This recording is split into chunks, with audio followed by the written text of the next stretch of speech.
Madam President, to begin, it has been a busy, productive, and truly bipartisan week here in the United States Senate.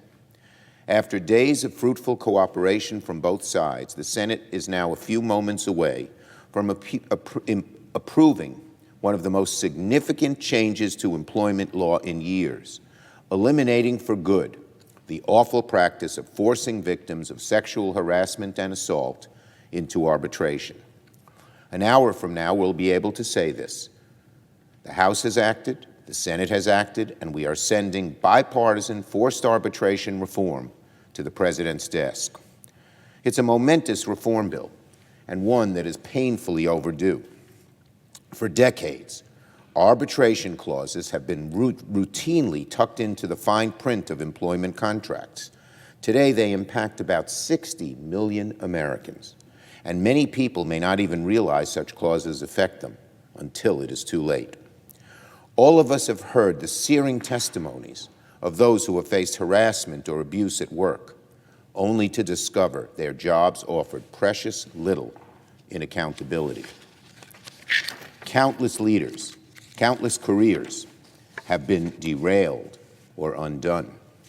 Worse still, countless lives have been forever damaged. And for decades, workplace practices like mandatory arbitration have perpetuated cultures of abuse and unaccountability.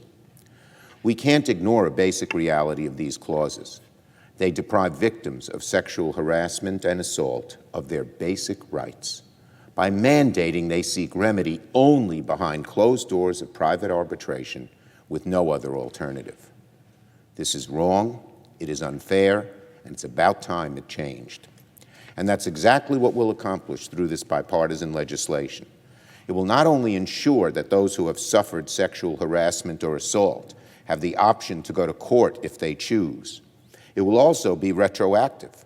People locked into these clauses right now will benefit just as much as new employees will in the future. That's an important point that hasn't gotten enough attention. It will undo the pernicious effect of these clauses that already exist. I want to thank my friend and fellow New Yorker, Senator Gillibrand, for spending years advocating for this legislation.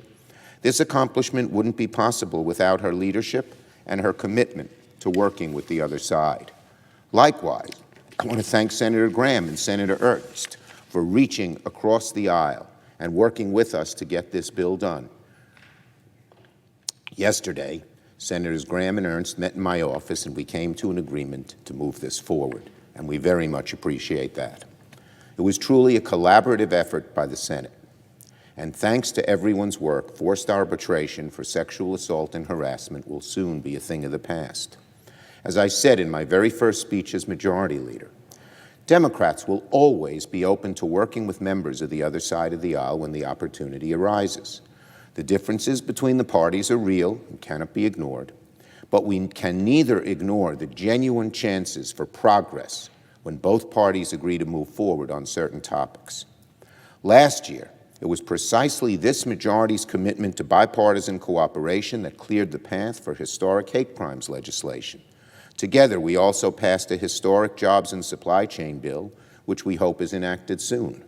And together, Democrats and Republicans secured the first standalone infrastructure package in years.